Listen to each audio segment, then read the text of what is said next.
নমস্কার বন্ধুরা, মানসী হোম ডায়েরির একটি নতুন ভিডিওতে তোমাদের সকলকে স্বাগত। আজকে আমি দেখো তোমাদের জন্য নিয়ে চলে এসেছি খুব সুন্দর খেতে অথচ ভীষণ সিম্পল আর খুব তাড়াতাড়ি রান্না হয়ে যায় একটি ভেন্ডির সবজি। তার জন্য আমাকে এখানে বেশ কিছুটা কচি ভেন্ডি নিয়ে নিতে হবে। অবশ্যই খেয়াল রাখবে ভেন্ডিগুলো যেন একটু ছোট ছোট হয়, একদম যেন শক্ত ভেন্ডি না হয়। এবার চলো ভেন্ডিগুলোকে আমি একটু সাইজ করে কেটে নিই। দেখো দেখো আমি একটা ভেন্ডির দুটো বা বড় ভেন্ডিগুলো তিনটে করে পিস করে নিয়েছি। ঠিক এইভাবে তোমরাও কেটে নেবে। অবশ্যই একটু ছোটো বড়ো হলেও অসুবিধা নেই, তোমরা তোমাদের মতন করে কেটে নিতে পারো।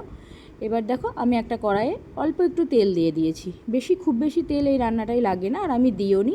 অল্প একটু তেল এখানে দিয়ে জাস্ট একটু পাঁচফোড়ন, খুবই সামান্য একটু পাঁচফোড়ন এর ভেতরে দিয়ে দিলাম। পাঁচফোড়নটা যখন ভাজা হয়ে গিয়েছে তখন এর ভেতরে কেটে রাখা ভেন্ডিগুলো আমি দিয়ে দিলাম। এবার এই ভেন্ডিগুলো দিয়ে বেশ কিছুক্ষণ সময় একটু আমি নাড়াচাড়া করে নেব।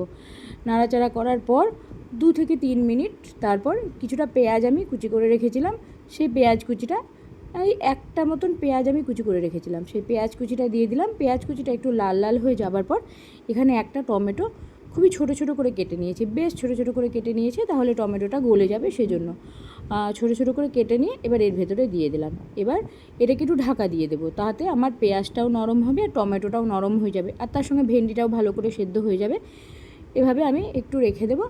এবার 2-1 বার এরমভাবে খুলে বারবার নেড়ে দেবো, আবার ঢাকা দেবো, তাতে আমার সমস্ত সবজিগুলো অনেকটাই নরম হয়ে যাবে। দেখো তোমরা দেখে অবশ্যই বুঝতে পারছো যে সবজিটা অনেকটাই নরম হয়ে এসেছে।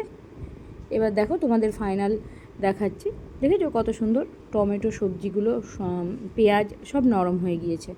এবার এর ভেতরে খুবই অল্প 1/4 টিস্পুন মতন আদা আর লঙ্কার পেস্ট আমি দিয়ে দিলাম। আমি যেহেতু আদা আর লঙ্কার পেস্ট একসঙ্গে করে রাখি সেজন্য আমি এখানে আদা আর লঙ্কার পেস্টটাই দিলাম। তোমরা যদি আলাদা করে আদা লঙ্কার পেস্ট দাও তাহলে তাতেও কোনো অসুবিধা নেই। এবার একটু জল দিয়ে দিলাম। জল দিলে কি হবে, ওগুলো সব সবজিগুলো নরম হবে এবং মশলাটাও সেদ্ধ হবে, আর আদাটা ভাজা হতেও একটু জলের প্রয়োজন, যেহেতু একদমই ড্রাই ছিল পেস্টটা সেজন্য। তো দেখো দেখো জল দিয়ে দিয়েছি, এবার একটু ভালো করে মিশিয়ে নিয়েছি, দেখে তোমরা বুঝতে পারছো। এবার দেখো মোটামুটি 1/4 টিস্পুন ধনে গুঁড়ো আর 1/4 টিস্পুন জিরে গুঁড়ো আমি এর ভেতরে অ্যাড করে দিলাম। এবার আবার ভালোভাবে মিশিয়ে নিচ্ছি। এইভাবেই আমি কিছুক্ষণ রান্না করব। আর যখন আমি পেঁয়াজ দিয়েছিলাম না, তখনই ওর ভেতরে আমি লবণ আর হলুদ দিয়ে দিয়েছিলাম। ওটা একটু মিশ হয়ে গিয়েছে, তোমাদেরকে সেটা দেখানো হয়নি, কোনো কারণে ভিডিওটা স্কিপ হয়ে গিয়েছে। তো এই দেখো বেশ কিছুক্ষণ এভাবে রান্না করার পর এর ভেতরে আমি দিয়ে দিলাম মিট মশলা, সানরাইসের মিট মশলা। অবশ্যই তোমরা সানরাইসের মিট মশলাটা দেবে, তাহলে দেখবে এর টেস্টটা একটু অন্যরকম হয়, ভীষণ সুন্দর হয় এটা খেতে। দেখে তোমরা নিশ্চয়ই বুঝতে পারছো, কালারটাও বেশ সুন্দর হয়েছে। আর দেখো সব সবজি টমেটো সব একদম নরম হয়ে এসেছে, ভেন্ডিগুলোও সেদ্ধ হয়ে গিয়েছে। এইভাবে এটা রান্না করতে খুব বেশি সময়ও লাগে না, খুব তাড়াতাড়ি হয় এবং খুব অল্প উপকরণেই এটা হয়ে যায়, আর খেতে অসম্ভব সুন্দর লাগে। তোমরা যদি একবার বানিয়ে খাও দেখবে তোমাদের বারবার বানিয়ে খেতে ইচ্ছে করবে। আর এটা শুধু ভাত দিয়ে নয়, এটা ভাত রুটি দিয়ে অসাধারণ লাগে খেতে। কোনো সময় হয়তো রাত্রের ডিনারে রুটি করছো, তো চটজলদি কিছু একটু বানিয়ে নিতে চাইছো, তখন এই ভেন্ডির সবজিটা অবশ্যই বানিয়ে নেবে। আর গরম গরম রুটি দিয়ে এই সবজিটা একদম মুখে লেগে থাকার মতন খুব ভালো লাগে খেতে। একবার বানিয়ে খেয়ে দেখবে, আর যদি তোমাদের খেয়ে ভালো লাগে তাহলে অবশ্যই আমাকে জানাবে, অবশ্যই জানাবে যে কেমন লাগলো। আমি জানি তোমাদের প্রত্যেকের ভালো লাগবে, কারণ এই রেসিপিটা ভীষণই ভালো খেতে হয়।